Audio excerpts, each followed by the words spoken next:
अरे हम लोग तो खेल ही रहे थे, बच्चे ही आ गए ऑफिस में, वही खेल के चले गए।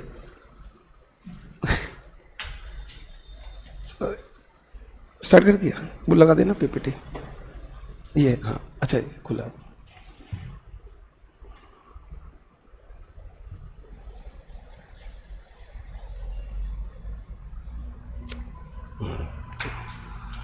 अपन ने कहाँ शुरू किया था? प्रोटीन का क्लासिफिकेशन पढ़ रहे थे ना, प्रोटीन का वर्गीकरण। तो अपन जो प्रोटीन का वर्गीकरण है वो 3 आधार पर कर रहे थे, अगर याद हो। एक न्यूट्रिशन वैल्यू कितनी है, एक किस सोर्स से मिला है, और एक केमिकल स्ट्रक्चर। तो आज हमें प्रोटीन का पूरा क्लासिफिकेशन भी याद करना है, प्रोटीन के पूरे फंक्शंस।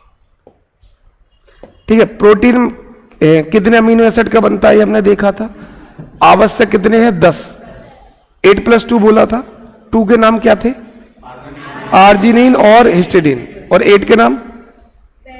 वेलाइन, आइसोल्यूसिन, लाइसिन,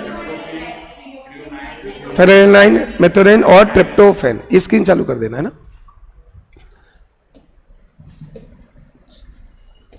तो अपन को क्लासिफिकेशन पढ़ना है, ठीक है, ये याद भी करना है। ठीक है, वर्गीकरण, क्लासिफिकेशन। तो हमें पढ़ना है क्लासिफिकेशन ऑफ प्रोटीन, ये अपन पढ़ रहे थे। तो 3 आधार पर हमें प्रोटीन को बांटना है। पहली चीज, दो प्रोटीन के 2 फंक्शन कल हमने बताए थे। प्रोटीन एक तो ग्रोथ के लिए जरूरी है, जैसे हमारी मसल्स बढ़ रही है, किसकी वजह से? प्रोटीन। दूसरा, जीवित रहने के लिए उन्होंने कहा एंजाइम कैसे बनते हैं? प्रोटीन। हार्मोन किससे बनते हैं? प्रोटीन। तो हमारे जिंदा रहने के लिए भी क्या जरूरी है? प्रोटीन। तो प्रोटीन के 2 फंक्शन है। तो कुछ प्रोटीन ऐसी है जो दोनों फंक्शन करेंगी, कुछ प्रोटीन है जो एक करेगी, और कोई ऐसी होगी जो इन दोनों में से कोई भी फंक्शन नहीं करेगी। इसके बाद सोर्स, प्रोटीन का सोर्स प्लांट्स है कि एनिमल है, ये क्लासिफिकेशन। और तीसरा है केमिकल स्ट्रक्चर या केमिकल प्रॉपर्टीज।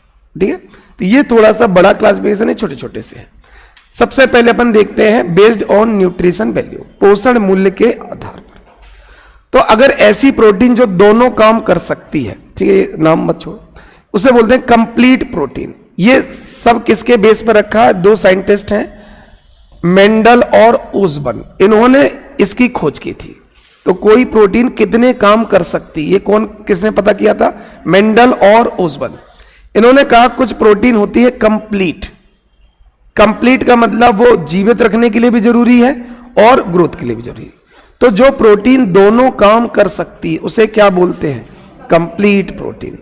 पूर्ण प्रोटीन समझ में आ गया? अपन ने बोला प्रोटीन के 2 काम, और अगर कोई प्रोटीन दोनों काम कर सकती है तो उसे बोलते हैं कंप्लीट या पूर्ण प्रोटीन। Example, animal protein. जितना भी एनिमल से प्रोटीन मिलता है, चाहे वो दूध हो, जानवरों से ही मिलता है, ठीक है, चाहे वो अंडे हो,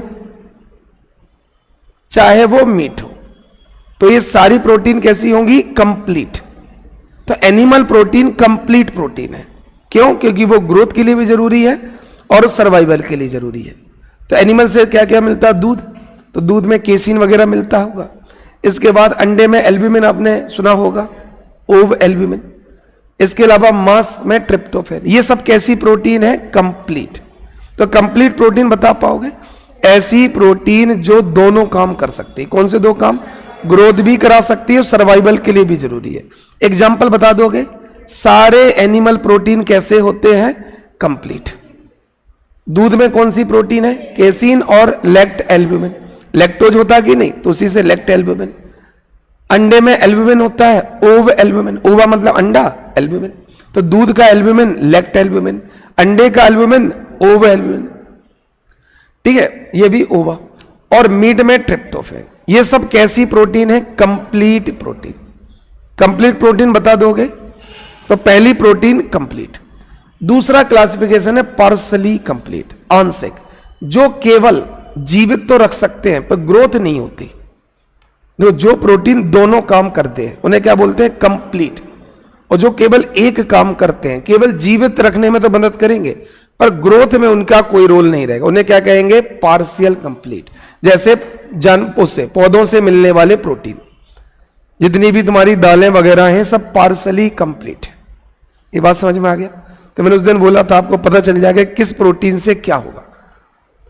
ठीक है, तो जो मांसाहारी थे वो थोड़ा सा शरीर डेवलप हो सकता है क्योंकि वो कैसी प्रोटीन ले रहे हैं? कंप्लीट। और जो वेजिटेरियन होता है वो उतने हट्टे कट्टे शायद ना हो पाए, क्योंकि वो सरवाइव तो कर पा रहे पर मसल बिल्डिंग नहीं कर पा रहे उतना। ये नहीं कि आज ही बिल्कुल लेग पीस में जुट जाओ कि सर जी ने बोला कि हमें कंप्लीट प्रोटीन लेना है। ये जो साइंस कह रही वो बता रहे, मेरा कोई ओपिनियन नहीं है। तीसरी कौन सी होगी? इनकम्प्लीट। इनकम्प्लीट जो ना सर्वाइवल के लिए जरूरी है और ना ग्रोथ, दोनों में इनका रोल नहीं है। उन सारी प्रोटीन्स को क्या बोलते हैं? इनकम्प्लीट। तो 3 टाइप हो गए। पहला टाइप कौन सा हो गया? कंप्लीट। दूसरा हो गया पार्शियल कंप्लीट और तीसरा इनकम्प्लीट। पूर्ण, आंशिक पूर्ण और अपूर्ण। पूर्ण का मतलब क्या होगा? जो दोनों काम कर सकते हैं। एग्जाम्पल, एनिमल प्रोटीन, एनिमल से मिलने वाली प्रोटीन कंप्लीट प्रोटीन है। दूसरी प्रोटीन कौन सी हो गई? पार्शियली कंप्लीट, जो जीवित तो रखने में मदद करेगा पर ग्रोथ नहीं करवाएगा। वो एग्जाम्पल क्या हो जाएगा? प्लांट्स की प्रोटीन। और तीसरा क्या हो जाएगा? इनकम्प्लीट। इनकम्प्लीट क्यों? दोनों में से कोई भी काम नहीं कर पा रहे ना। जैसे मक्के की जीन प्रोटीन, ठीक है, तो मक्के की जो जीन प्रोटीन है वो इनकम्प्लीट प्रोटीन का उदाहरण है। तो मक्का में प्रोटीन तो है पर वो इनकम्प्लीट है। तो पहला क्लासिफिकेशन मेरे ख्याल से बता दिया होगा। पहले क्लासिफिकेशन में कोई दिक्कत है? क्लियर? अब पहले क्लासिफिकेशन में दूसरा क्लासिफिकेशन तैयार हो गया। क्योंकि पहला क्लासिफिकेशन क्या था? पोषण। दूसरा क्या है? सोर्स। तो अभी जितनी एनिमल प्रोटीन पड़ी है वो एनिमल प्रोटीन में चली जाएंगी और जितनी प्लांट प्रोटीन पड़ी है वो प्लांट। तो दूसरा क्लासिफिकेशन नहीं पढ़ना, पहले क्लासिफिकेशन में ही दूसरा पढ़ लिया। तो इसमें रुक जाओ, नोट खोल लें। याद हो रहा है कि नहीं हो रहा? चलो, आज पूरा प्रोटीन का क्लासिफिकेशन आज ही कंप्लीट करना, तो इसमें टाइम नहीं लगेगा। जैसे कार्बोहाइड्रेट में टाइम लगा, मोनोसेक्राइड एक दिन, ओलिगो, आज पूरा क्लासिफिकेशन आज कंप्लीट करेंगे। ऑनलाइन स्टूडेंट भी आते हैं रात को, यहीं रहते हैं, वो यहीं खाते पीते हैं, यहीं रूम है सबके, सो जाते हैं, है ना। अब यहां समझो, अपन ने क्या बोला कि प्रोटीन का क्लासिफिकेशन किस बेस पे करना? 3 बेस। पहला, न्यूट्रिशन वैल्यू क्या है? न्यूट्रिशनल, पोषण के आधार पर क्या उपयोगिता है। दूसरा क्या बोला? उनका सोर्स क्या है। और तीसरा क्या है? केमिकल प्रॉपर्टीज, रासायनिक गुण कैसे हैं। 3 बेस पर प्रोटीन का क्लासिफिकेशन करना है, ठीक है। फिर न्यूट्रिशनल में हमने 3 रखे। पहला कौन सा बोला? पूर्ण प्रोटीन, कंप्लीट। दूसरा क्या बोला? आंशिक पूर्ण, पार्शियली कंप्लीट। और तीसरा क्या बोला? इनकम्प्लीट। इसका उदाहरण क्या हो जाएगा? Animal protein. इसका उदाहरण क्या हो जाएगा? प्लांट। इसका भी प्लांट में ही से है। सोर्स के आधार पर 2 तरह के होंगे, या तो प्रोटीन किससे मिल रहा होगा और या किससे मिल रहा होगा? प्लांट से। तो दूध में मिलने वाली प्रोटीन एनिमल प्रोटीन, अंडे में मिलने वाली प्रोटीन एनिमल प्रोटीन, मांस में मिलने वाली प्रोटीन एनिमल प्रोटीन। तो जो यहां कंप्लीट प्रोटीन पढ़ा था वो सब किसके उदाहरण हो जाएंगे? एनिमल के। और जो पार्सली और इनकम्प्लीट पढ़े वो सब किस में हो जाएंगे? क्लियर हो गया? तो दूसरा हमें नहीं पढ़ना, दूसरा हमारा वैसे ही तैयार हो गया। तो पहला याद हो जाएगा पोषण के आधार पर कितने तरह के, दूसरा याद हो जाएगा सोर्स के बेस पर। अब हमें पढ़ना है केमिकल प्रॉपर्टीज के बेस पर। अब हमें पढ़ना है केमिकल प्रॉपर्टीज, रासायनिक गुणों के आधार पर। अब यहां ध्यान से, अगर किसी प्रोटीन में केवल अमाइनो एसिड है, समझना, प्रोटीन किसके बनते हैं? Amino acid. जैसे अपन ने कार्बोहाइड्रेट पढ़े थे, कौन सा बॉन्ड था? ग्लाइकोसाइडिक बॉन्ड पढ़े थे। ऐसी प्रोटीन में आगे क्यों नहीं जा रहा? वेट। तो जैसे अपन ने कार्बोहाइड्रेट में ग्लाइकोसिडिक बॉन्ड पढ़े थे, ऐसी प्रोटीन में पेप्टाइड बॉन्ड होते हैं। तो जैसे वहां ग्लूकोज ग्लूकोज ग्लूकोज के बीच में कौन से बॉन्ड थे? ग्लाइकोसाइडिक। ऐसी amino acid amino acid amino acid के बीच बीच में कौन से बॉन्ड होंगे? Peptide bond. ठीक है, तो यहां पेप्टाइड बॉन्ड मिलेगा। अमीनो एसिड, फिर एक पेप्टाइड बॉन्ड, फिर दूसरा अमीनो एसिड, फिर एक पेप्टाइड बॉन्ड, फिर तीसरा। तो प्रोटीन ऐसे बनती है। तो ये बीच में बॉन्ड कौन सा होगा? Peptide bond. कार्बोहाइड्रेट में कौन सा बॉन्ड था? ग्लाइकोसाइडिक बॉन्ड, है ना। तो अगर किसी में, किसी प्रोटीन में केवल अमीनो एसिड है और कुछ भी नहीं मिलता, तो उस प्रोटीन को सिंपल प्रोटीन या सरल प्रोटीन कहते हैं। अगर किसी अमाइनो प्रोटीन में केवल अमाइनो एसिड है तो उस प्रोटीन को क्या बोला जाएगा? सिंपल। तो अगर मैं इस प्रोटीन को तोड़ूंगा तो ये किस में बनती जाएगी? Amino acid. ठीक है। अगर किसी में amino acid plus other group है, अदर ग्रुप को बोलते हैं प्रोस्थेटिक ग्रुप। अमाइनो एसिड के अलावा कुछ भी मिलेगा तो उसको हिंदी इंग्लिश दोनों में एक ही नाम है, प्रोस्थेटिक समूह। तो अगर अमाइनो एसिड के अलावा कुछ भी, X Y Z lipid carbohydrate कुछ भी है, बस अमाइनो एसिड के अलावा कुछ और होना चाहिए, तो ऐसी प्रोटीन को बोलते हैं कॉन्जुगेटेड प्रोटीन, संयुग्मी प्रोटीन। तो सिंपल और कॉन्जुगेटेड में डिफरेंस समझ में आ रहा है? केवल अमाइनो एसिड हो तो क्या बोला जाएगा? सिंपल। अगर अमाइनो एसिड के साथ दूसरा कोई ग्रुप जुड़ गया, कार्बोहाइड्रेट आ गया, फैट आ गया, तो वो क्या हो जाएगा? कॉन्जुगेट। दोनों में अंतर समझ में आ गया? क्लियर। और एप्पल लाइव चल रही है ना? एप्पल लाइव चल रही है ना? ठीक, बच्चा कमेंट कर रहा है ना? चलो, इसके बाद तीसरा समझो, जो सिंपल और कॉन्जुगेटिव से डिराइव्ड होते हैं उन्हें बोलते हैं व्युत्पन्न या डिराइव्ड प्रोटीन। जो सिंपल या कॉन्जुगेटेड से बनते हैं तो बनने को क्या कहते हैं? डिराइव्ड। जैसे शक्कर किससे डिराइव्ड होती है? गन्ने से। शक्कर गन्ने से तो डिराइव्ड हुई, तो शक्कर क्या हो गई? गन्ने का डिराइव्ड प्रोडक्ट हो गया। तो जो प्रोटीन या तो सिंपल का प्रोडक्ट है या कॉन्जुगेटेड का, तो उसको क्या बोलते हैं? Derived product. तो जो सिंपल या कॉन्जुगेटिव के डेरिवेशन से या उससे व्युत्पन्न हो रहे तो वो क्या कहलाएगा? Derived protein. तो ये समझ में आ गया? ये शुरू है अभी, है ना ये मसला। तो केमिकल प्रॉपर्टीज के बेस पर प्रोटीन तीन तरह की। अगर केवल अमाइनो एसिड से मिलकर बनी है तो बिल्कुल सिंपल है, उसमें केवल क्या मिलेगा? Amino acid. तो उसका नाम ही रख दिया सिंपल, क्योंकि इससे सिंपल और क्या हो सकती है? केवल अमाइनो एसिड है। लेकिन अगर अमाइनो एसिड के साथ कोई और ग्रुप जुड़ गया जो अमाइनो एसिड नहीं है, नॉन प्रोटीन पार्ट है, कार्बोहाइड्रेट, मेटल, कुछ भी, तो उसे क्या बोलेंगे? कॉन्जुगेटेड। और सिंपल और कॉन्जुगेटिव से अगर कोई व्युत्पन्न हो रहा है, डिराइव्ड हो रहा है, तो उसको क्या बोला जाएगा? Derived protein. ठीक है। तो अपन को इसको डिटेल से समझना है। तो अपन सबसे पहले पढ़ते हैं सिंपल प्रोटीन। सबसे पहली जो प्रोटीन है वो है सिंपल प्रोटीन। ठीक है। सिंपल प्रोटीन तुम्हें पता ही है, जब भी इसका जल अपघटन करोगे, जब भी इसका हाइड्रोलिसिस करोगे, तो तुम्हें क्या मिलेगा? केवल अमाइनो एसिड, क्योंकि और कुछ है ही नहीं इसमें। तो पहली चीज आएगा एग्जाम, ऐसी कौन सी प्रोटीन है जिसके जल अपघटन से केवल और केवल अमाइनो एसिड मिलता है? क्योंकि केवल वही है। ये बात समझ में आ गई? क्लियर। तो पहला तो यही बन जाएगा। अब ध्यान से समझना, अगर ये सिंपल प्रोटीन ऐसे गोल गोल है, स्ट्रक्चर अगर सिंपल प्रोटीन देखा बिल्कुल गोल मिला, या तो गोल या अंडाकार, तो इसको बोलने लगते हैं ग्लोब्यूलर, क्योंकि शेप ऐसी है। तो अगर प्रोटीन राउंड शेप या ओवल शेप की मिली तो सिंपल प्रोटीन को क्या बोलने लगते हैं? ग्लोब्यूलर। ऐसी प्रोटीन को ग्लोब्यूलर। है वो सिंपल ही है, वो अमीनो एसिड की बनी, पर उसका स्ट्रक्चर गोल गोल है। क्लियर। और अगर कोई प्रोटीन ऐसे फाइबर जैसी मिली तो उसको बोलने लगेंगे फाइब्रस प्रोटीन। तो सिंपल प्रोटीन शेप के बेस पर कितने तरह की होती है? दो। अगर गोल गोल हुई तो ग्लोब्यूलर, और रेसे जैसी हुई, फाइबर जैसी, तो फाइब्रस। याद हो जाएगा।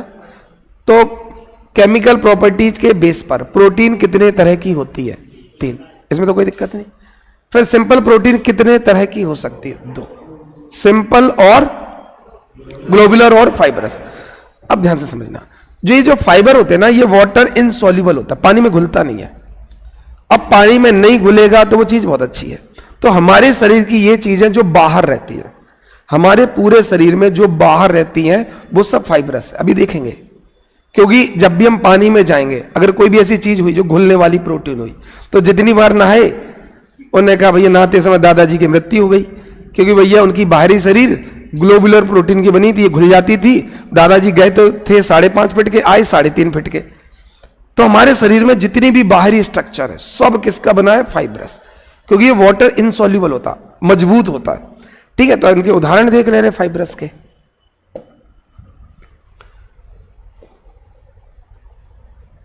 फाइब्रस के, ठीक है, तो फाइब्रस वाला फाइबर जैसा होगा, मजबूत होगा। तो जितने भी हमारे बाहरी स्ट्रक्चर है, जैसे मान लो जैसे नाखून, नाखून, तो अपन पहले सबसे उदाहरण ले रहे केराटिन। पहला फाइब्रस का उदाहरण लिख दो केराटिन। फाइब्रस का पहला उदाहरण लिख दो केराटिन, ये पहला है केराटिन। केराटिन के क्या क्या बने होते हैं? नाखून। खूब पानी में डालो, कोई दिक्कत नहीं, बताया बाहरी स्ट्रक्चर है नाखून।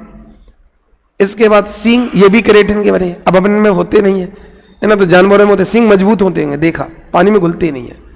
नाखून, सींग, ऊन, ये भी केराटिन का बना है। तो हमने बोला बाहर के जितने स्ट्रक्चर है ना। इसके बाद पंख, फेदर, तो पंख भी किसका बना? केराटिन का, ठीक है। इसके बाद तो पहला एक उदाहरण लिख दिया केराटिन। तो ये ज्यादातर स्ट्रक्चर बनाते हैं, क्यों बनाते हैं? क्योंकि मजबूत होते हैं। पहला उदाहरण फाइब्रस का क्या पढ़ा? केराटिन। कहां कहां केराटिन मिलेगा? नेल्स में, नाखून में, हॉर्न्स, सींग में, फेदर्स और वूल में। इन्हीं चीजों में कौन सी प्रोटीन मिलती है? केराटिन। और केराटिन किसका उदाहरण है? फाइब्रस का, मजबूत है। तो पहला लिख दिया केराटिन। और किस किस में मिलता है? अब दूसरा लिखो मायोसिन, मसल्स में मिलती है। दूसरा लिखो मायोसिन। अगली फाइब्रस प्रोटीन का उदाहरण लिखो मायोसिन। पहला केराटिन, दूसरा मायोसिन। हमारी मसल्स किसकी बनी? मायोसिन, इसलिए मजबूत होती है। तीसरा रेशम, यह बना होता है फाइब्रिन का। रेशम यह भी एक फाइब्रस प्रोटीन है। तो रेशम की फाइब्रिन, मसल्स की मायोसिन, ये सब कौन सी प्रोटीन का उदाहरण है? फाइब्रस का। समझ में आ गया? तो फाइब्रस मतलब जो फाइबर जैसी है। पहला उदाहरण केराटिन, कहां कहां मिलता है? दूसरा मायोसिन, मसल में मिलता है। तीसरा फाइब्रिन, रेशम में, सिल्क में मिलता है। इस अगला कोलेजन, ठीक है। जितने भी कनेक्टिव टिश्यूज होते हैं वो सब काय के बने होते हैं? कोलेजन। तो अगला इसी फाइब्रस के एग्जाम्पल पढ़ रहे हैं। पहला केराटिन, दूसरा मायोसिन, तीसरा फाइब्रिन, चौथा कोलेजन। हमारे कनेक्टिव टिश्यू सारे किसके बने होते हैं? कोलेजन के, ठीक है। ये ध्यान रखना, फाइब्रस स्ट्रक्चर ही बना रहा है, कभी ऊन बना रहा, कभी रेशम बना रहा, कभी मसल्स बना रहा। तो ये सारी स्ट्रक्चरल प्रोटीन है फाइब्रस वाला, क्योंकि मजबूत है। इसका अगला आर्टरीज को बनाता है इलास्टिन। Elastin protein, elastin. तो आर्टरीज को कौन सी प्रोटीन बनाता है? इलास्टिन। और हड्डियों और दांतों को कौन बनाता है? ओशिन। सब स्ट्रक्चरल है। अगर फाइब्रस में नोटिस करो तो सब कोई ना कोई स्ट्रक्चर बन रहा है। कोई एंजाइम, प्रोटीन, हार्मोन नहीं बन रहा, कोई ना कोई स्ट्रक्चर। कभी दांत हड्डी, तो दांत हड्डी में कौन सी फाइब्रस प्रोटीन है? ओशिन। आर्टरीज में कौन सी होती है? इलास्टिन, ठीक है। तो ये याद रख लो, इलास्टिक होती है। तो आर्टरीज में होती है इलास्टिन। दांत और हड्डी में कौन सी होती है? ओशन। तो कौन कौन सी फाइब्रस प्रोटीन याद हो गई? पहली कौन सी पढ़ी? केराटिन। कहां कहां याद हो गया? दूसरी कौन सी पढ़ी? मायोसिन, मसल्स में, मायोसिन मसल्स। तीसरी कौन सी? फाइब्रिन, रेशम में, सिल्क में। चौथी कोलेजन, कनेक्टिव टिश्यू में। पांचवी इलास्टिन, आर्टरीज में। छठवीं दांत और हड्डी, बोन्स और टीथ में। तो इस केमिकल के बेस पर कितने तरह की थे? 3, सिंपल, कॉन्जुगेटेड और डिराइव। ये थे कि नहीं? फिर सिंपल को कितने में बांटा था? 2। कौन कौन? फाइब्रस। मजबूत कौन सी थी? स्ट्रक्चर कौन सी बनाएगी? फाइब्रस। फाइब्रस में उदाहरण कौन कौन से पढ़े? केराटिन पढ़ा, मायोसिन पढ़ा, फाइब्रिन पढ़ा, कोलेजन पढ़ा, ओशन पढ़ा, और एक कौन सा होगा? इलास्टिन। इतना याद हो जाएगा। कोलेजन कहां मिल रहा है? Connective tissue. ओशिन टीथ और बोन्स में, ना। इलास्टिन, फाइब्रिन, मायोसिन, केराटिन, ये है उदाहरण किसके? ये सब फाइब्रस प्रोटीन के एग्जाम्पल है। याद हुआ कि नहीं हुआ? हुआ। तो हमने सिंपल प्रोटीन का पहला टाइप पढ़ लिया। क्लियर हो गया? तो केमिकल प्रॉपर्टीज के बेस पर 3, केवल अमाइनो एसिड तो सिंपल, अमाइनो एसिड प्लस कोई प्रोस्थेटिक तो कॉन्जुगेटेड। लेट कैसे हो गए? अच्छा, लेट होने के बाद क्लास पढ़ाई पढ़ाई सी लगने लगती है सच में। अगर अपना 15-20 मिनट का लेक्चर छूट जाए ना तो ऐसा लगता है अब नया टॉपिक कब आएगा, क्योंकि थोड़ा सा कैच करने में दिक्कत जाती है। ये लोग टपर टपर बता रहे, तुम्हारी आंखें वैसी हो रही है ना। तो 3 तरह के पढ़े थे हमने, कौन कौन से पढ़े थे? यहां कोई दिक्कत? किसको बोलते हैं सिंपल प्रोटीन? Amino acid. किसको बोलते हैं conjugated? Amino acid plus prosthetic. और किसको बोलते हैं डेराइव्ड? जो सिंपल या कॉन्जुगेटेड से बनते हैं। इसके बाद सिंपल कितने तरह का होगा? 2। कौन कौन सा? फाइब्रस और ग्लोबुलर। फिर फाइब्रस के एग्जाम्पल बता दोगे? ये फाइब्रस के टाइप नहीं है, फाइब्रस के एग्जाम्पल है। चलो अब हमें अगली पढ़ना है ग्लोबुलर। सिंपल में दूसरा टाइप है ग्लोबुलर, ठीक है। ग्लोबुलर क्या होता है? ये या तो एंजाइम्स बना रहे हैं, या हार्मोन्स बना रहे हैं, या हीमोग्लोबिन, ठीक है। तो ये स्ट्रक्चर नहीं बनाएंगे, ये नाखून, हड्डी, ऊन, रेशम में कुछ नहीं बनाएंगे, या तो एंजाइम्स या हार्मोन्स या हीमोग्लोबिन। तो ग्लोबुलर में ज्यादातर फंक्शनल वाला पार्ट बनता है, फाइब्रस में ज्यादातर स्ट्रक्चर वाला पार्ट। तो फाइब्रस मतलब स्ट्रक्चर, ग्लोबुलर मतलब फंक्शन। ये सब काम ही तो करते हैं। एंजाइम क्या कर रहा है? काम ही तो कर रहा है, ठीक है। जैसे कि स्टार्च का पाचन एमाइलेज, माल्टोज का पाचन माल्टेज। तो एंजाइम क्या करता? काम ही करता। हार्मोन क्या करता? काम ही करता है। हीमोग्लोबिन क्या? काम ही करता है। ये बात समझ में आ गई। अब इसके एग्जाम बहुत सारे टाइप और देखना है ग्लोबुलर के, जैसे एल्ब्यूमिन, अंडे वाली नहीं, ब्लड वाली एल्ब्यूमिन। ये अपन किसके टाइप पढ़ रहे हैं? ग्लोबुलर के। बहुत सारे टाइप पढ़ रहे हैं। पहला टाइप है एल्ब्यूमिन, अंडे वाली। अच्छा, अंडे वाली, अंडे का इसको और भी एग्जांपल पढ़ा, फाइब्रस में पढ़ा था क्या? नहीं, अच्छा फाइब्रस में पढ़ा ही नहीं है। चलो ठीक है, अंडे वाली एल्ब्यूमिन। तो अंडे का एल्ब्यूमिन किसका उदाहरण है? ग्लोबुलिन का। अंडे का एल्ब्यूमिन ग्लोबुलिन का उदाहरण है। तो ग्लोबुलिन में पहला क्या हो जाएगा? ग्लोबुलर में एल्ब्यूमिन। तो ग्लोबुलर में पहला लिख दो एल्ब्यूमिन, दूसरा लिख दो, अच्छा इसमें एल्ब्यूमिन के अलावा दूसरा गेहूं का लिख दो ल्यूकोसिन। अंडे का एल्ब्यूमिन और गेहूं का ल्यूकोसिन, ये सब ग्लोबुलर के किस टाइप में आएंगे? एल्ब्यूमिन। देखो, अंडे का ओव एल्ब्यूमिन और गेहूं का ल्यूकोसिन, ये दोनों किसके उदाहरण होंगे? एल्ब्यूमिन। एल्ब्यूमिन खुद किसका टाइप है? ग्लोबुलर। तो ग्लोबुलर में पहला टाइप लिखो एल्ब्यूमिन, लिख दिया पहला टाइप। इसके 2 उदाहरण लिखो, अंडे का ओव एल्ब्यूमिन और गेहूं का ल्यूकोसिन। ये दोनों किसके एग्जाम्पल है? एल्ब्यूमिन। एल्ब्यूमिन खुद किसका टाइप है? ग्लोबुलर। तो ग्लोबुलर का पहला टाइप है एल्ब्यूमिन, और एल्ब्यूमिन के 2 उदाहरण हैं, अंडे का ओव एल्ब्यूमिन और गेहूं का ल्यूकोसिन। दूसरा, इसी में तीसरा, मटर का लेग्यूमिन। इसमें तीसरा उदाहरण लिखो लेग्यूमिन। एल्ब्यूमिन का तीसरा उदाहरण लेग्यूमिन, तीसरा एग्जाम्पल होगा लेग्यूमिन। एल्ब्यूमिन का तीसरा होगा लेग्यूमिन, और दूध का होगा लैक्ट एल्ब्यूमिन। ये सब किसके उदाहरण है? एल्ब्यूमिन। तो चाहे ओव एल्ब्यूमिन हो चाहे लैक्ट एल्ब्यूमिन हो। अंडे में कौन सा एल्ब्यूमिन होता? ओव, ओव मतलब अंडा। और दूध में कौन सा एल्ब्यूमिन होता? लैक्ट, लैक्टोज वाला एल्ब्यूमिन। ये दोनों किसके? चाहे ओव एल्ब्यूमिन हो चाहे लैक्ट एल्ब्यूमिन, है तो वो एल्ब्यूमिन। और एल्ब्यूमिन किसका टाइप है? ग्लोबुलर का। तो कम से कम 2 तो याद कर लोगे ना, कि ग्लोबुलर का पहला टाइप है एल्ब्यूमिन, चाहे अंडे का ओव एल्ब्यूमिन हो चाहे दूध का लैक्ट एल्ब्यूमिन, है दोनों एल्ब्यूमिन।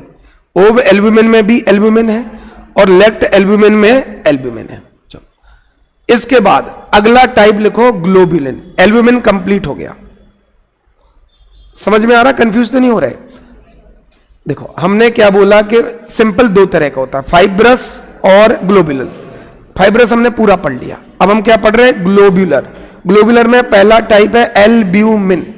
एल्ब्यूमिन का एग्जाम्पल, अंडे का भी ओव एल्ब्यूमिन, दूध का लैक्ट एल्ब्यूमिन, गेहूं का ल्यूकोसिन, मटर का लेग्यूमिन। ये सब किसके उदाहरण है? एल्ब्यूमिन। एल्ब्यूमिन के बाद अगला टाइप लिखो ग्लोब्यूलिन। एल्ब्यूमिन का अगला टाइप लिखो ग्लोब्यूलिन। ब्लड और मसल्स और अंडे का ओब ग्लोब्यूमिन, बहुत आसान है। देखो, अंडे का ओब एल्ब्यूमिन किसका टाइप होगा? एल्ब्यूमिन का। और अंडे का ओब ग्लोबुलिन किसका उदाहरण होगा? ग्लोबुलिन का। ये तो देखने से ही समझ में आ रहा है ना। जैसे मैं तुमसे पूछूं कि बताओ ओब एल्ब्यूमिन किसका उदाहरण है, तो आप बोलोगे एल्ब्यूमिन का उदाहरण है। और मैं कहूं बताओ ओब ग्लोबुलिन किसका उदाहरण है? ग्लोबुलिन का उदाहरण। तो अंडे का ओब एल्ब्यूमिन एल्ब्यूमिन का उदाहरण है, अंडे का ओब ग्लोबुलिन ग्लोबुलिन का उदाहरण है।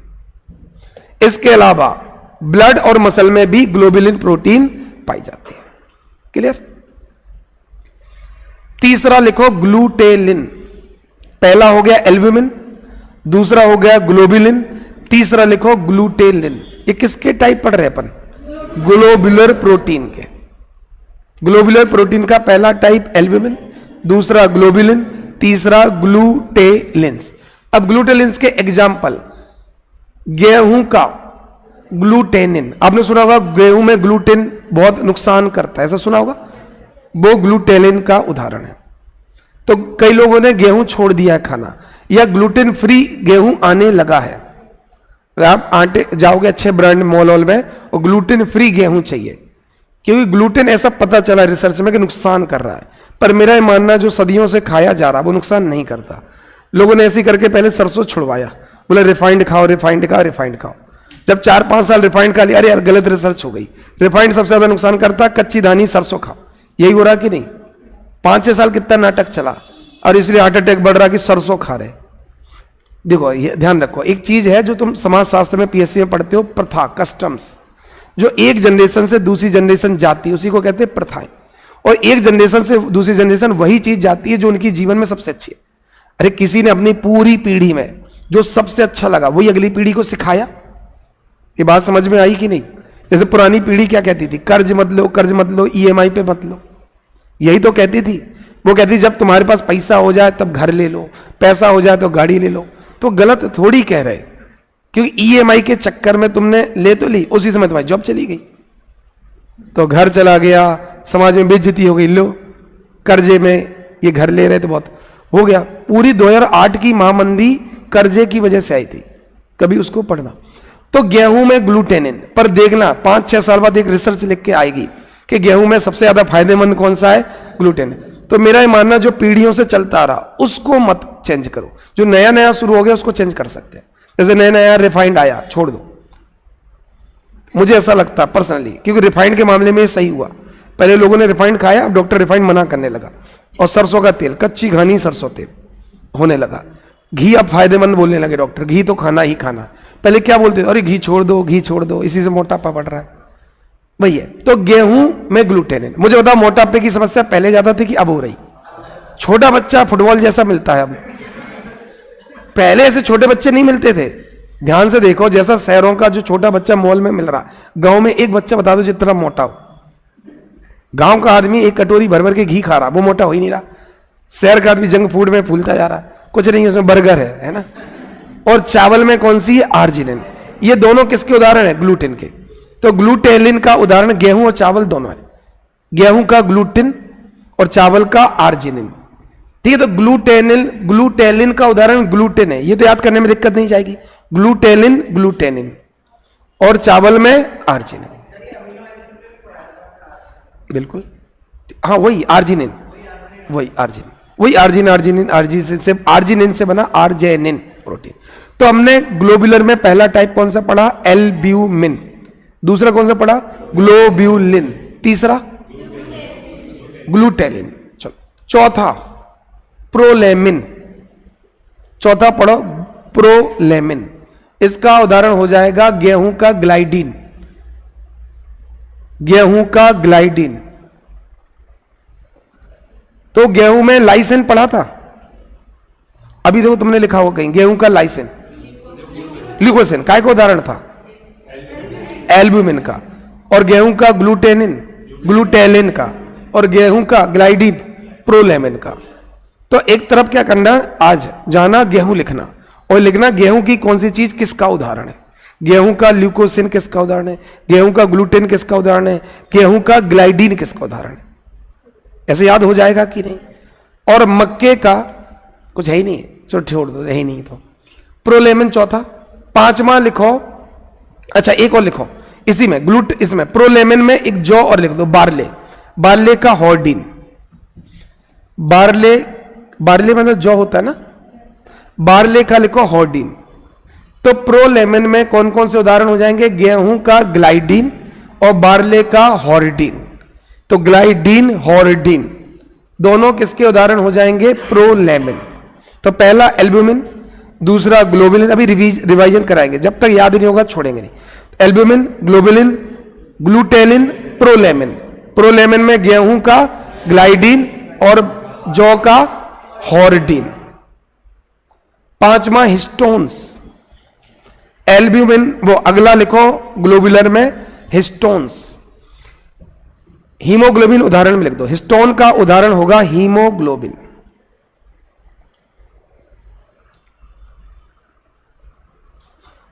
इसके अलावा आखिरी लिखो प्रोटेमिन, मछलियों के स्पर्म में होता है।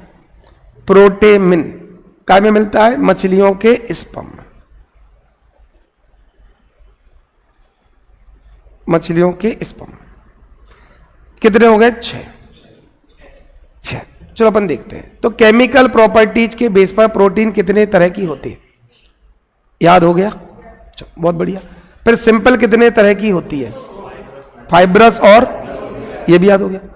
फिर फाइब्रस में कौन कौन से उदाहरण थे, है ना, इलास्टिन और जोड़ लेना। ये सब किसके उदाहरण हैं, ये सब उदाहरण है फाइब्रस के, ठीक है। जबकि फाइब्रस और ग्लोबुलर ये दोनों किसके उदाहरण हैं। अब फाइब्रस में कौन कहां मिलता है ये याद हो गया, केराटिन कहां मिल रहा था, पंख, ऊन, फैदर सब में। मायोसिन कहां मिल रहा था, फाइब्रिन सिल्क में, कोलेजन कनेक्टिव टिश्यू, ओसिन टीथ और bones, elastin arteries, arteries elastic होती है, ठीक है। फिर अपन ने दूसरा पढ़ा ग्लोबुलर, दूसरा टाइप कौन सा पढ़ा, ग्लोब्यूलर।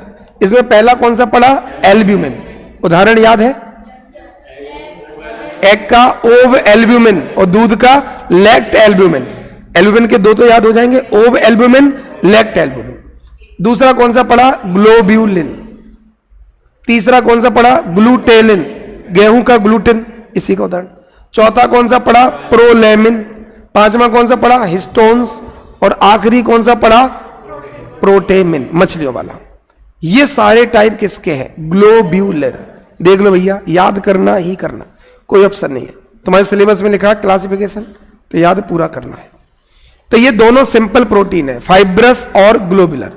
और फाइब्रस के उदाहरण अलग है, ग्लोबुलर के उदाहरण अलग है, ठीक है। तो अब दिन तो पढ़ेंगे, फिर अगले हफ्ते टेस्ट लगाएंगे तो ये क्वेश्चन रिपीट होंगे कि बताओ गेहूं का ग्लाइडिन किसका उदाहरण है, चावल का आर्जिनिन किसका उदाहरण है ना, बार्ले का हॉर्डिन किसका उदाहरण है। तो फिर वहां प्रैक्टिस करेंगे और कल पुछाई होगी कि बताओ मछलियों के स्पर्म में क्या है ना, इस तरह से। आज तो टपर टपर बता दो, कल पूछेंगे ना। आज तो तुम बता दो कि इसमें क्या है। मेन क्या होगा, 2 महीने बाद, 3 महीने बाद, अगस्त में, सितंबर में, तब परीक्षा होगी ना। तो अभी मोनो, ओलिगो, पॉली ये धीरे धीरे धुंधले होने लगे, क्योंकि अपन ने कार्बोहाइड्रेट छोड़ के प्रोटीन शुरू कर लिया और सिलेक्शन के चांस यहीं से कम हो जाते हैं, ठीक है। अभी मैं 20 तारीख को जाना है मुझे ग्वालियर 2-4 दिन के लिए, तो उसमें रविंद्र सर की यूनिट आने लगेगी ऐप पर। तो जो दूसरे सर को 2 यूनिट करानी थी तो 20 तारीख से शुरू हो जाएंगी, ठीक है। 20 को मैं पढ़ा जाऊंगा तो 21 यूनिट, तो अगर मेरा 5-6 दिन का गैप होता है तो 5-6 दिन आपकी दूसरी यूनिट शुरू हो जाएगी। इसके जब मैं लौट के आऊंगा तो वो 2 यूनिट चलती रहेंगी, मेरी भी उन सर की भी। तो उन सर की 20 या 21 से शुरू हो जाएगी जो उनकी यूनिट्स हैं, ठीक है। वो 2 यूनिट जो पढ़ाएंगे उसका मैं रिवीजन मैं बाद में कराऊंगा। मैंने अभी बोला कि 8 यूनिट में पढ़ाऊंगा, अपन ने शुरू से ही प्रॉमिस किया है, अपन बात नहीं पलटेंगे। 8 यूनिट में पढ़ाऊंगा, 2 यूनिट वो पढ़ाएंगे, 2 यूनिट जो वो पढ़ाएंगे उसका रिवीजन मैं करवाऊंगा, ठीक है। चलो, तो ये दोनों टाइप हो गए सिंपल के। तो सिंपल प्रोटीन कंप्लीट, ठीक है। अब अगर अपन को चलना है कॉन्जुगेटेड प्रोटीन की, 3 तरह की प्रोटीन है। पहली चीज तो विश्वास मानना कि सिलेक्ट होना है और पार्ट ए पढ़ते जाना है। पार्ट ए को हल्के में नहीं लेना, कि जिस भी बच्चे से बात करते वो पार्ट ए को बहुत हल्के में लेता है ना। पार्ट ए कितने नंबर का आना है इसमें, और पार्ट बी 300 का, 300। तो पार्ट बी तुम्हारा मतलब सिलेक्शन पक्का कर देगा। पर पक्का कब होगा? जब पार्ट ए अच्छा जाएगा। देखो पार्ट बी मुझे ये पता है, जो यहां से नहीं पढ़ रहा वो रट रहा होगा, ये तो समझ में आ गया, इतने बच्चे मिल रहे हैं तो पार्ट बी में तो तुम आगे हो, ये पक्का है।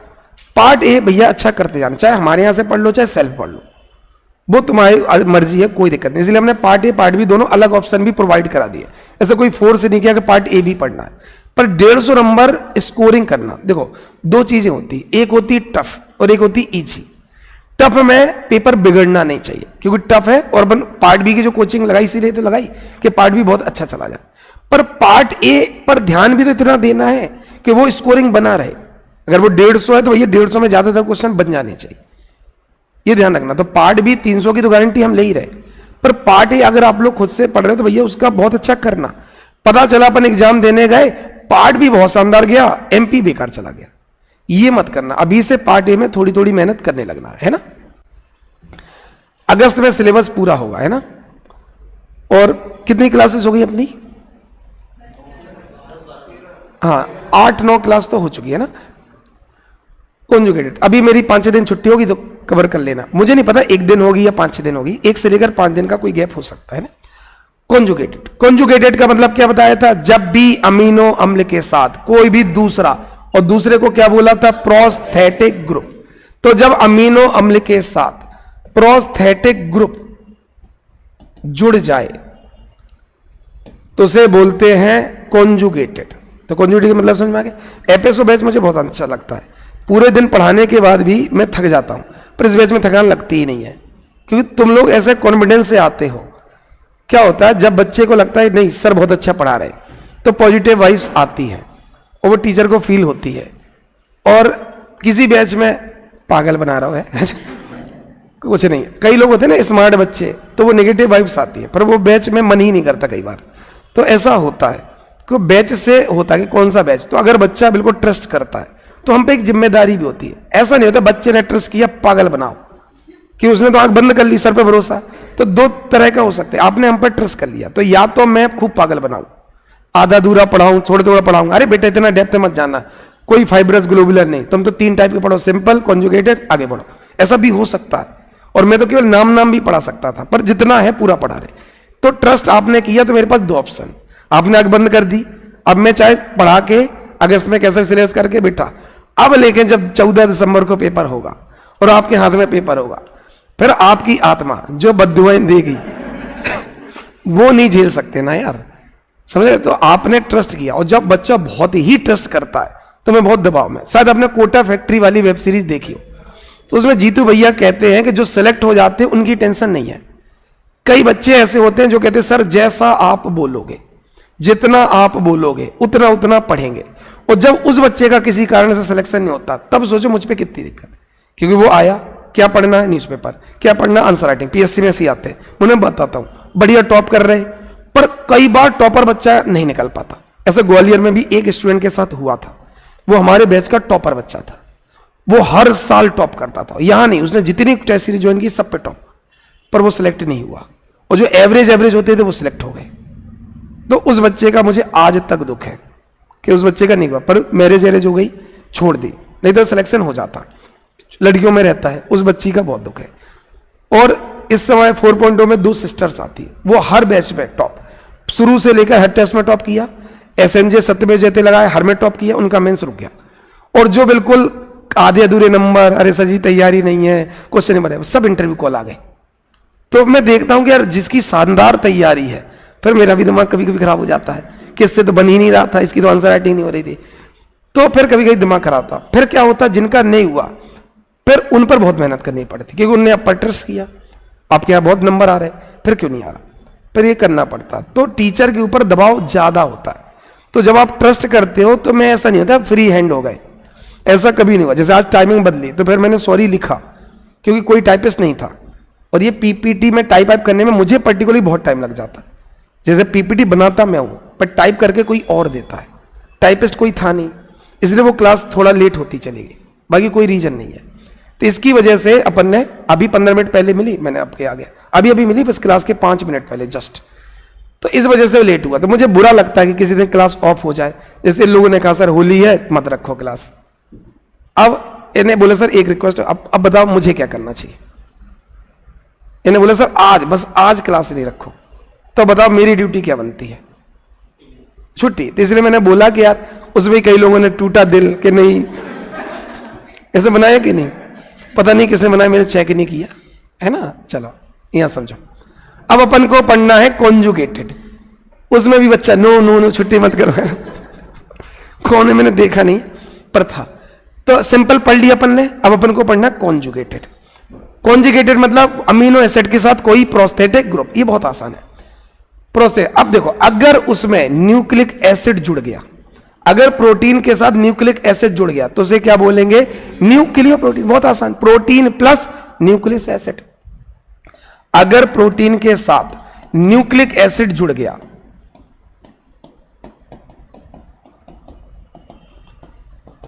तो वो कहलाएगा न्यूक्लियोप्रोटीन। इसमें तो याद करना ही नहीं है। जैसे आपने क्रोमोसोम वर्ड सुना है, गुणसूत्र।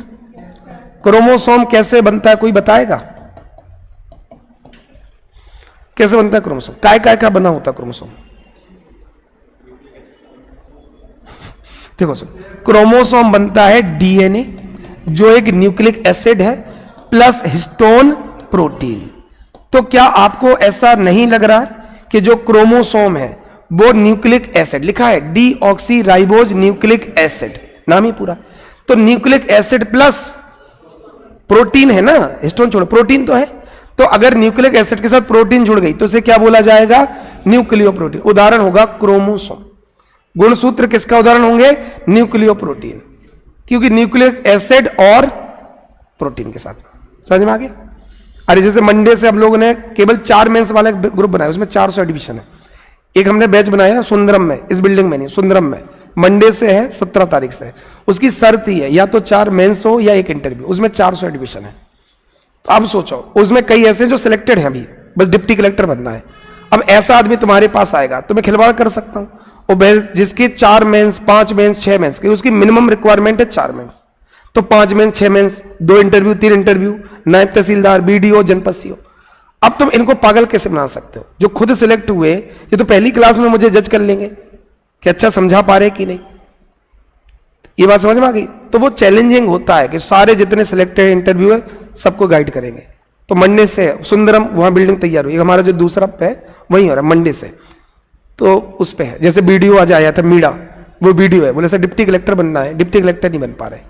तो अब मैं उसको पागल नहीं बना सकता, वो हर बार खुद ही सिलेक्ट हो रहा है। अब मैं उसको बोलूं अरे इतने नहीं आ रहा, वो मुझे पागल समझेगा कि सर जी मैं हर बार सिलेक्ट हो रहा हूं, अब तो मुझे बताओ डीसी कैसे बनना है। ये बात समझो, है ना। तो इनसे दबाव होता है इन चीजों से। जो 16-16 साल के बच्चे होते हैं, 12th करके आए, उनको तो कुछ भी बोल दो, बेटा तुम्हें हड़प्पा सभ्यता 1 महीने पढ़ना है, नदियां 2 महीने पढ़नी है, उनको हिस्ट्री ज्योग्राफी 6 महीने पढ़ा। उन बच्चों को कुछ नहीं पता, वो मासूम है। पर जो बड़े बच्चे, उनको पागल नहीं बना सकते। ऐसे तुम लोगों को पागल एक बार बना सकते हैं, तुमने एफएसओ आई, पर सोचो तुम कितने लोगों को सुनाओगे। और तुम डेली देखो एफएसओ में, जनरल इंफॉर्मेशन में डेली 5-6 एडमिशन होते हैं, डेली आता है, ये ज्वाइन किया, ये ज्वाइन किया, ये ज्वाइन किया। तो लोग कितना ट्रस्ट कर रहे हैं। आज बच्चा आया, बोले सर आपकी एक क्लास देखी अभी अभी, एडमिशन चाहिए, बोले बस क्लास देखी एडमिशन लेने आ गए। तो इसलिए मेरा है ना कि पहली क्लास और आखिरी क्लास, अपन अगस्त में आखिरी क्लास लेंगे। आप पहली से आखिरी क्लास में ये नहीं लगेगा कि शुरू में तो बहुत शानदार पढ़ाया, बाद में बिगड़ गए। एक जैसापन मिलेंगे, मेहनत करेंगे, पर आपको मेहनत करनी पड़ेगी, क्योंकि मेरे पढ़ाने से कुछ नहीं होगा। मैं पढ़ाता जाऊंगा, मैं तो भूल जाऊंगा, मुझे थोड़ी एफएसओ का पेपर देना है, पेपर आपको देना है, इसलिए पढ़ना है। तो न्यूक्लियोप्रोटीन का उदाहरण बता दोगे? क्रोमोसोम। क्यों है ये न्यूक्लियोप्रोटीन का उदाहरण? क्योंकि न्यूक्लिक एसिड भी है डीएनए, और एक प्रोटीन भी है हिस्टोन प्रोटीन। अगला लिखो ग्लाइकोप्रोटीन। न्यूक्लियोप्रोटीन के अलावा दूसरा उदाहरण हो जाएगा ग्लाइकोप्रोटीन। ये किसके टाइप पढ़ रहे? कॉन्जुगेटेड। कॉन्जुगेटेड का पहला न्यूक्लियोप्रोटीन, दूसरा ग्लाइकोप्रोटीन। इसका उदाहरण लिख लो इम्यूनोग्लोबुलिन। इम्यूनोग्लोबुलिन एंटीबॉडीज बोलते हैं इनको। इसका उदाहरण है इम्यूनोग्लोबुलिन उर्फ एंटीबॉडीज। तो एंटीबॉडीज कैसे होते हैं? ग्लाइकोप्रोटीन होते हैं। इम्यूनोग्लोबुलिन, ये इसी को एंटीबॉडीज बोलते हैं ना। ठीक, इसके अलावा लार का म्यूसिन, लार में जो म्यूसिन होता है वो भी काय का बना होता है? ग्लाइकोप्रोटीन का उदाहरण है। तो एंटीबॉडीज भी ग्लाइकोप्रोटीन का उदाहरण है, सलाइवा का म्यूसिन भी उदाहरण है, इसके अलावा अंडे का ग्लोबुलिन भी ग्लाइकोप्रोटीन का उदाहरण है। तो ग्लोबुलर उसका तो है ही है, किसका? ग्लोबुलर प्रोटीन का। इसके अलावा ग्लाइकोप्रोटीन का भी उदाहरण है। ये बात समझ में आ गई? तो पहला हमने कौन सा पढ़ा? न्यूक्लियोप्रोटीन। दूसरा कौन सा पढ़ा? ग्लाइकोप्रोटीन। याद हो जाएगा। तीसरा फॉस्फोप्रोटीन। फॉस्फो क्यों बोलते होंगे? क्योंकि फॉस्फेट लगा है। अगर प्रोटीन में फॉस्फेट लगा है, जैसे दूध की केसीन, दूध का कैसीन या कैसीन प्रोटीन, ये काय का एग्जाम्पल हो जाएगा? फॉस्फोप्रोटीन का, क्योंकि इसमें प्रोटीन के साथ क्या जुड़ गई? फॉस्फेट। इसके अलावा अंडे का ओवोविटिलिन, ये भी फॉस्फोप्रोटीन का उदाहरण है। तो दूध का कैसीन और अंडे का ओवोविटिलिन। ओवोविटिलिन कहीं और भी पड़ा है? अरे हां, नहीं तो मत बोलो यार।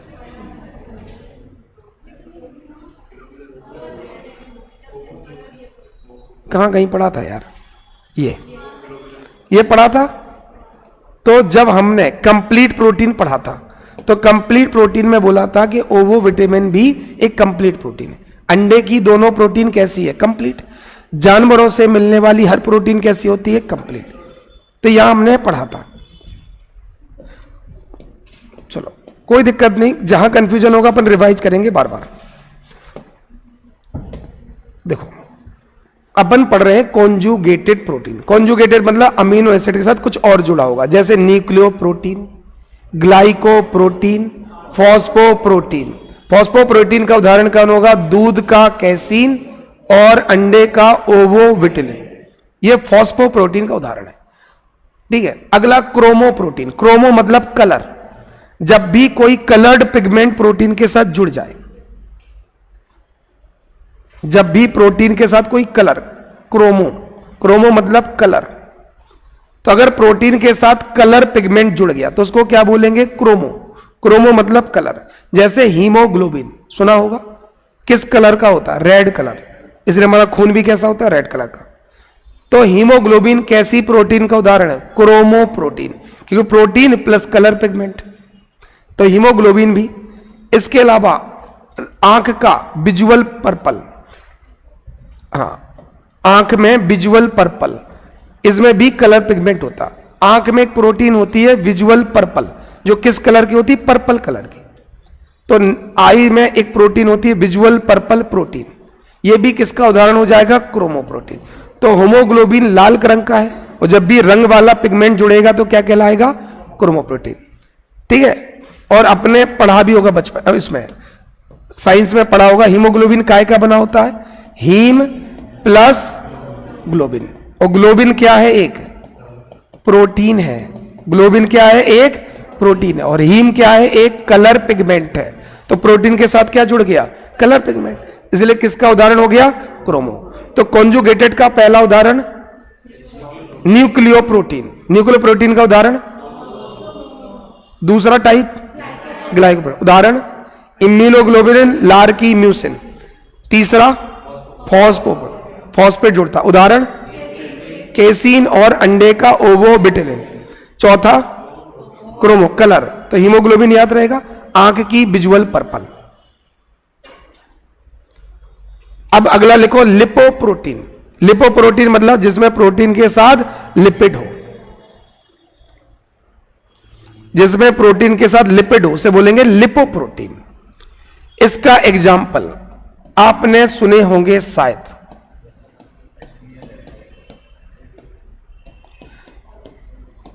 आपने सुना होगा HDL, LDL और VLDL, high density lipoprotein, low density lipoprotein और वेरी लो डेंसिटी। ये दोनों डाइट में नहीं होने चाहिए। जो कोलेस्ट्रॉल बनता है वो इन दोनों से बनता है। हमारी डाइट में केवल क्या होना चाहिए? HDL। तो गूगल में सर्च कर लो कि कौन कौन सी डाइट में HDL है, उनको खूब खाओ। तेल की मनाही नहीं है, HDL खा सकते हो। LDL और VLDL तो बिल्कुल नहीं खा सकते।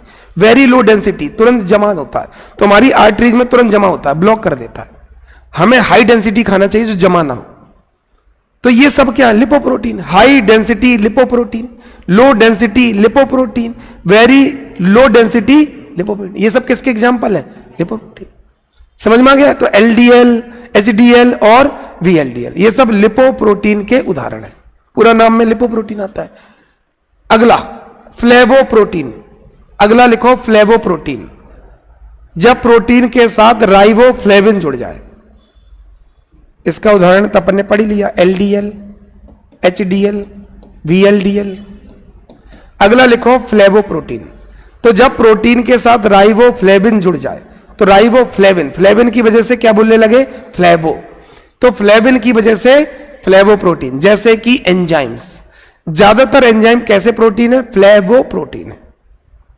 हमारे जो एंजाइम्स होते हैं वो फ्लेवोप्रोटीन होते हैं। क्लियर? तो अपन ने कौन कौन से कॉन्जुगेटेड पढ़ लिए? देखो कौन कौन से पढ़ लिए? पूरा रिवीजन हो गई। न्यूक्लियो पढ़ लिया, ग्लाइको पढ़ लिया, फॉस्फो पढ़ लिया, क्रोमो पढ़ लिया, लिपो पढ़ लिया, फ्लेवो पढ़ लिया। सबके एग्जाम्पल याद हो जाएंगे। अगला म्यूकोप्रोटीन, जिसमें म्यूकोपॉलीसेकेराइड जुड़ जाए। चूंकि म्यूकोपॉलीसेकेराइड जुड़ गया, एबनॉर्मल पॉलीसेकेराइड को बोलते हैं म्यूकोपॉलीसेकेराइड, तो म्यूकोपॉलीसेकेराइड जुड़ने से क्या बोलने लगे? म्यूकोप्रोटीन। जैसे कि गोनेडोट्रोपिन हार्मोन, आपने दो हार्मोन सुने होंगे, एफएसएच और एलएच। पिट्यूटरी ग्लैंड से, हमारे शरीर की मास्टर ग्लैंड कौन सी है? पिट्यूटरी ग्लैंड, पीयूष ग्रंथि। ये पीयूष ग्रंथि दो हार्मोन, सेक्स हार्मोन बनाती है, एफएसएच और एलएच। इन्हीं को बोलते हैं गोनेडोट्रोपिन हार्मोन। और ये दोनों हार्मोन कैसे प्रोटीन के बने होते हैं? म्यूकोप्रोटीन। तो गोनेडोट्रोपिन या सेक्स हार्मोन म्यूकोप्रोटीन के बने होते। हाँ, आप एलिजिबल हैं, है ना? एलिजिबल है। तो म्यूकोप्रोटीन का उदाहरण क्या हो जाएगा? गोनेडोट्रोपिन हार्मोन, जैसे कि एफएसएच और एलएच। ये दोनों हार्मोन कहां से आते हैं? पिट्यूटरी ग्लैंड से। ठीक। अगर प्रोटीन के साथ कोई मेटल जोड़ दी जाए तो बन जाती है मेटेलोप्रोटीन, मेटल प्लस प्रोटीन, तो क्या बन जाएगी? मेटेलोप्रोटीन। अगला लिखो कॉन्जुगेटेड में मेटेलो। मेटेलो क्यों बोल रहे हैं? क्योंकि प्रोटीन के साथ कोई ना कोई मेटल जुड़ गई है। जैसे कि ट्रांसफेरिन में आयरन जुड़ जाती है, ट्रांसफेरिन में आयरन जुड़ जाती है। एक साइटोक्रोम पढ़ोगे माइट, उसमें रेस्पिरेशन में, उसमें भी आयरन होता है। तो ट्रांसफेरिन में भी आयरन है, साइटोक्रोम में भी आयरन है। चूंकि मेटल है इसलिए इसका उदाहरण हो जाएगा। तो ट्रांसफेरिन और साइटोक्रोम ये दोनों मेटेलोप्रोटीन है। हाँ, 2026 के लिए मेंस के लिए आज ही 10 बजे अनाउंस करना है मुझे। ठीक है, टेंशन मत लो। लकी, तुम लकी हो, आज ही मुझे अनाउंस करना। 30 मार्च से शुरू होनी है ना, उसको समझाएंगे आज। क्लियर? चलो, तो अपन ने सबसे पहले क्या पढ़ा? प्रोटीन कितने तरह की होती है? कौन कौन? यहां तक तो कोई दिक्कत नहीं था, यहां तक तुम लोग मस्त भी थे। अब जैसे जैसे डेप्थ में गए तो थोड़ी दिक्कत गई। सिंपल किसको बोलते हैं? केवल अमीनो एसिड के बने हैं। फिर कॉन्जुगेटेड किसको बोलते हैं? अमीनो एसिड के साथ कुछ और जुड़ा है। और तीसरा जो सिंपल या कॉन्जुगेटेड से डिराइव्ड हुए। कोई दिक्कत? कोई दिक्कत नहीं। फिर सिंपल कितने तरह के थे? कौन कौन से? फाइब्रस और फाइब्रस। फिर फाइब्रस में कौन कौन से पढ़े हमने? फाइब्रस मतलब स्ट्रक्चर बनाने वाला, बताया था अपन ने। फाइब्रस रेशेदार, घुलता नहीं है, मजबूत होता है। सारे स्ट्रक्चर कौन कौन से? केराटिन, मायोसिन, फाइब्रिन, कोलेजन, ओसिन और इलास्टिन। इलास्टिन कहां मिलता है ये भी याद हो चुका है, पक्का याद हो गया। केराटिन कहां, ओसिन कहां, कल पूछेंगे। आज तो तुम्हें घर पे पढ़ने का मौका दिया जाता है। ठीक है। दूसरा कौन सा पढ़ा था? ग्लोब्यूलर। ग्लोब्यूलर में हमने कौन कौन से पढ़े थे? एल्ब्यूमिन, ग्लोब्यूलिन, ग्लूटेलिन, प्रोलेमिन, हिस्टोन्स और प्रोटेबिन, ये पढ़े थे। मछलियों के स्पर्म में कौन से थे? प्रोटेबिन। ग्लूटेनिन गेहूं का, और चावल में आर्जिन। याद आ रहा कि नहीं? ये आज घर जाके रिवाइज कर लेना। ये पीपीटी ग्रुप में डल जाती है कि नहीं? तो ये डायग्राम से देखना, क्योंकि नोट्स से ज्यादा अच्छी पीपीटी होती है, क्योंकि कलर्ड होती है और डायग्राम होते हैं। इसके बाद हमने अगला कौन सा पढ़ा, ये तो अपन ने पढ़ी लिया, कोई दिक्कत है नहीं, ये अपन ने पढ़ लिए, यहां तो कोई समस्या है। तो अपन ने फाइब्रस भी पढ़ लिया और ग्लोबुलर पढ़ लिया। फिर अगला हमने कौन सा पढ़ा, कॉन्जुगेटेड। अगला पढ़ा कॉन्जुगेटेड। कॉन्जुगेटेड में न्यूक्लियोप्रोटीन पढ़ी, ग्लाइकोप्रोटीन पढ़ी, फॉस्फोप्रोटीन पढ़ी, क्रोमोप्रोटीन, लाइपो, फ्लेवो, म्यूको और मेटल। ये सब किसके उदाहरण हैं, कॉन्जुगेटेड के उदाहरण हैं।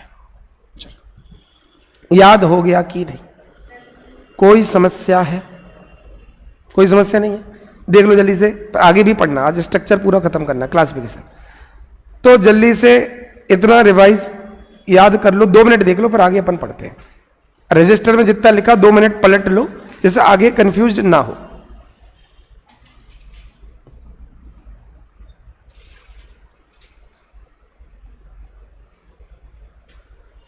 तो प्रोटीन तो याद हो जाएगा, है ना, लगभग जल्दी खत्म हो जाएगा। मैंने बोला कार्बोहाइड्रेट में बस टाइम लगेगा, खत्म है क्लासिफिकेशन आज। उसमें तो बहुत टाइम लगा, 3 दिन लगे थे, मोनो 1 दिन, पोलो 1 से, ये बहुत जल्दी हो जाएगा।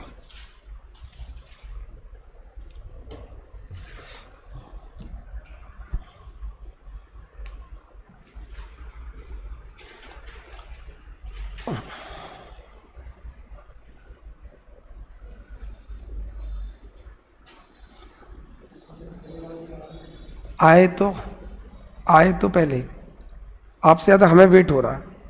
इकोनॉमिक सर्वे आया नहीं अभी, मतलब विधानसभा में तो आ चुका है, पर उसको हाँ वेबसाइट में अपलोड नहीं किया। बजट तो अपलोड हो चुका है, पर अपलोड उससे पेपर थोड़ी बनेगा इकोनॉमिक सर्वे से। विधायकों को फ़ोन लगाया तो उनके पीए कह रहे अच्छा इकोनॉमिक सर्वे आया, हमें तो पता ही नहीं है। तो उनके विधायक जी करने का जा रहे विधानसभा में यार। 11 मार्च को फिर डिस्कशन काय में हुआ, 11 मार्च को पूरी विधानसभा ही चली इकोनॉमिक सर्वे पे, और विधायक के पीए कर हमें पता ही नहीं ऐसा कुछ आता है। तो मैंने 2 विधायकों के पीए को फोन लगाया, पर नहीं मिल पाया, उन्हें नहीं जानकारी थी। बोले हमें बजट का तो पता था कुछ आता है। हाँ बिल्कुल, हीमोग्लोबिन को भी मेटेलोप्रोटीन कर सकते हैं, क्योंकि हीम में आयरन है। बिल्कुल सही है, बहुत बढ़िया, याद हो गया। मतलब थोड़ा थोड़ा तो हो रहा है, हो सकता है अगर मेहनत करेंगे तो हो सकता है। संडे तुम्हारी क्लास ऑफ रहेगी, टेस्ट तुम्हारा सैटरडे को हुआ करेगा। सैटरडे को क्लास, सैटरडे को ही टेस्ट, जिससे संडे को पुराना रिवीजन के लिए मौका मिलेगा। क्योंकि अगर 7 दिन अपन क्लास करेंगे तो तुम रिवीजन कब करोगे? अभी तो चलो ठीक है कम पढ़ा, पर जब यूनिट 1, यूनिट 2, यूनिट 3 बड़ी होगी, फिर तुम्हें रिवीजन के लिए टाइम चाहिए। तो अपन ऐसा करते हैं 6 दिन पढ़ा करेंगे। संडे इस संडे तो क्लास होगी क्योंकि होली की छुट्टी हो गई। आज कौन सा दिन है? तो कल तो क्लास होगी, है ना, और परसों भी क्लास होगी, कोई दिक्कत नहीं। तो अभी तो संडे क्लास होगी, फिर धीरे दिनों बाद फिर संडे ऑफ कर दिया करें, जिससे पुराना रिवाइज कर सको, है ना, नहीं तो तुम्हें बाद में दिक्कत होगी। चलो, तो अपन ने सिंपल पढ़ लिए, सिंपल के दोनों टाइप पढ़ लिए और कॉन्जुगेटेड पढ़ लिए। अब अपन को आखिरी पढ़ना है डेराइव्ड प्रोटीन। आखिरी टाइप है डेराइव्ड प्रोटीन। क्लियर? तो अगला टाइप है डेराइव्ड प्रोटीन, बहुत आसान है। हाँ बताओ, किसमें? हिस्टोन में? नहीं, अपन ने हिस्टोन प्लस डीएनए का एग्जांपल माना। अपन केवल क्रोमोसोम को मान रहे हैं। क्रोमोसोम में हिस्टोन प्रोटीन भी है और क्रोमोसोम में डीएनए न्यूक्लिक एसिड भी है, इसलिए वो किसका उदाहरण? अपन हिस्टोन प्रोटीन उदाहरण में नहीं लिख रहे, उदाहरण में क्या लिखा? क्रोमोसोम। ठीक है, क्रोमोसोम। चलो अब अपन को पढ़ना है डेराइव्ड प्रोटीन। अब ध्यान से समझना, अगर कोई सिंपल प्रोटीन से बना है डेराइव्ड प्रोटीन, या फिर ऐसे समझो, हाँ ऐसे मान लो एक सिंपल प्रोटीन है, तो सिंपल प्रोटीन का मतलब क्या होगा? जिसमें केवल अमीनो एसिड है। तो एक बड़ी सी प्रोटीन चेन है जिसमें पेप्टाइड बॉन्ड है, मैंने इसको तोड़ दिया और तोड़ के बना दिया छोटी में, है तो वो अभी भी अमीनो एसिड ही, और तोड़ दिया और तोड़ दिया और तोड़ दिया। ठीक है, तो जब हम केवल सिंपल से तोड़ेंगे तो इसे बोलते हैं डिग्रेडेशन। इस प्रोसेस को बोलते हैं डिग्रेडेशन। डिग्रेडेशन का मतलब एक प्रोटीन को छोटा करते जाना और उस आधार पर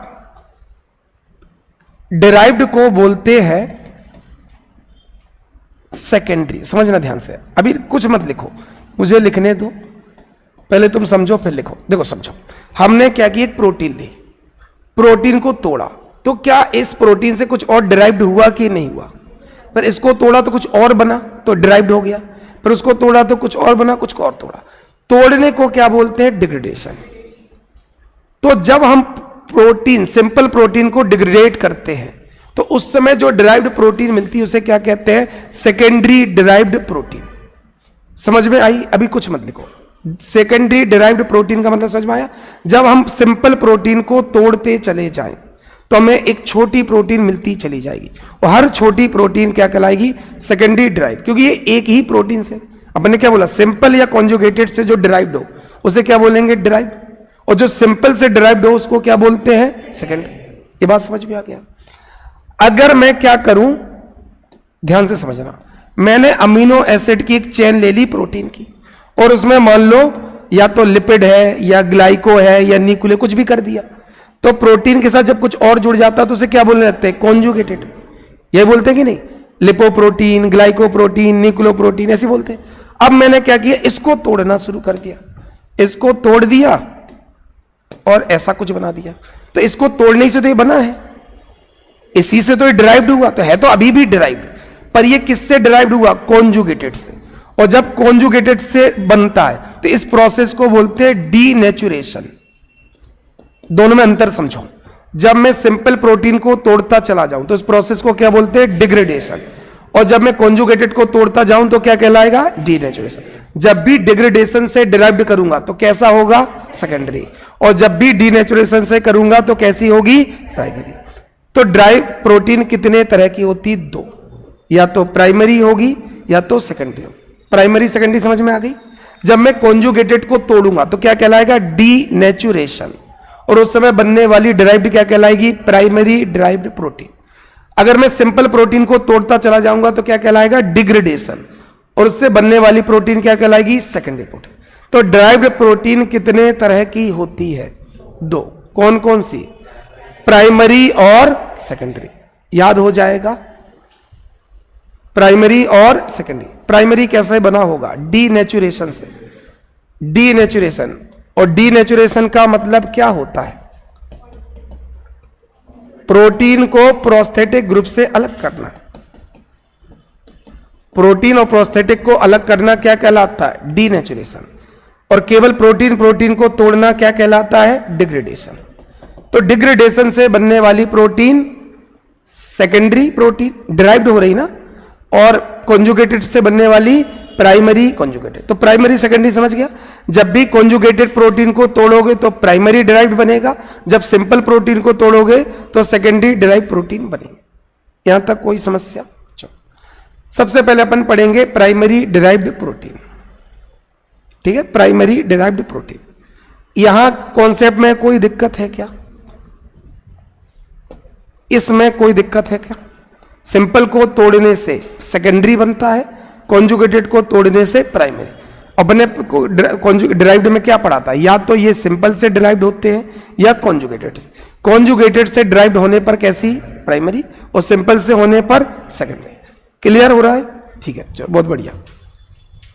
और जब क्लियर हो तभी बताना, पता जबरदस्ती मेरा उत्साह बढ़ाने की चाहिए, अरे सर पढ़ाओ तुम तो मजा आ रहा है, और कुछ समझ में ना आ रहा हो, सही से बताना।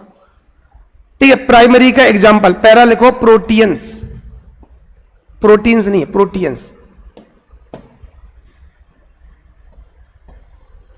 प्राइमरी का पहला उदाहरण लिखो, प्रोटीन्स। प्रोटीन्स नहीं है, प्रोटीन्स। तो जब भी प्रोटीन को जल के द्वारा तोड़ेंगे, वाटर, प्रोटीन प्लस वाटर की रिएक्शन, अगर हम प्रोटीन पर वाटर की रिएक्शन करेंगे तो प्रोटीन्स मिलेंगे। तो प्राइमरी का पहला उदाहरण है प्रोटीन्स। ये प्रोटीन पर वाटर की रिएक्शन से बनते हैं। These are formed after reaction of water, है ना? तो जल की क्रिया के बाद, जैसे मायोसिन से क्या बन जाएगा? मायोसिन।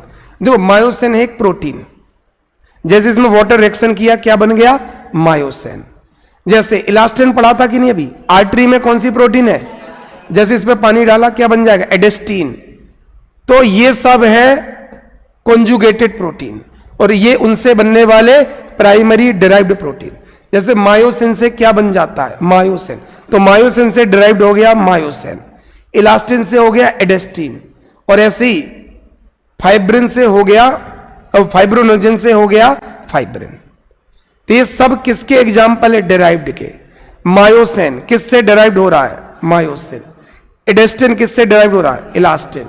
और फाइब्रिन किससे हो रहा है, फाइब्रिन। ये सब किसके एग्जाम्पल है, प्राइमरी डिराइव्ड प्रोटीन, जो किसी ना किसी से डिराइव्ड हो रहे हैं। याद हो जाएगा। तो प्रोटीन्स पहला समझ में आ गया, प्रोटीन्स। दूसरा होगा मेटा प्रोटीन्स, और तीसरा होगा कोगुलेटिन। तो पहला अपन ने पढ़ लिया प्रोटीन्स। जब अपन एसिड या बेस का रिएक्शन कराएंगे, एसिड प्लस बेस का, तो वो कहलाता है मेटा प्रोटीन, लिखा होगा। जब प्रोटीन पर एसिड या बेस का, अगर पानी का रिएक्शन कराएंगे तो क्या बनेगा, प्रोटीन्स। पर एसिड या बेस से रिएक्ट कराएंगे तो क्या बनेगा, मेटा प्रोटीन। ये किसके एग्जाम्पल पढ़ रहे हैं, प्राइमरी डिराइव्ड। पहला प्रोटीन पढ़ लिया, मायोसिन से मायोसिन, इलास्टिन से एडेस्टिन, और फाइब्रिनोजन से फाइब्रिन। ठीक है, बनता है। अगला है मेटा प्रोटीन। एल्ब्यूमिन और ग्लोबुलिन, इनसे बनने वाली सारी प्रोटीन कैसी होगी, मेटा प्रोटीन। एल्ब्यूमिन और ग्लोबुलिन से डिराइव्ड होने वाली सारी प्रोटीन कैसा एग्जाम्पल हो जाएगी, मेटा प्रोटीन। ठीक है, मेटा प्रोटीन।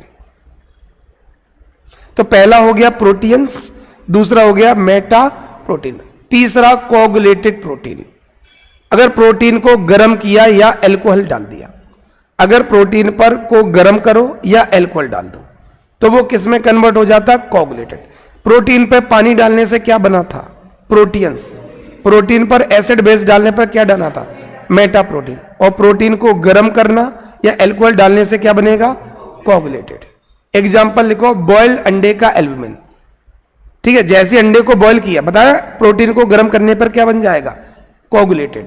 तो अंडे के एल्ब्यूमिन को गर्म करने पर कोगुलेटेड बन जाएगा, मांस को गर्म करने पर कोगुलेटेड बन जाएगा। तो किसी भी प्रोटीन को गर्म अगर कर दिया तो वो किस में कन्वर्ट हो जाएगा, कोगुलेटेड प्रोटीन में। तो प्राइमरी प्रोटीन समझ में आ गया। प्राइमरी डिराइव प्रोटीन जो कॉन्जुगेटेड से बनते हैं।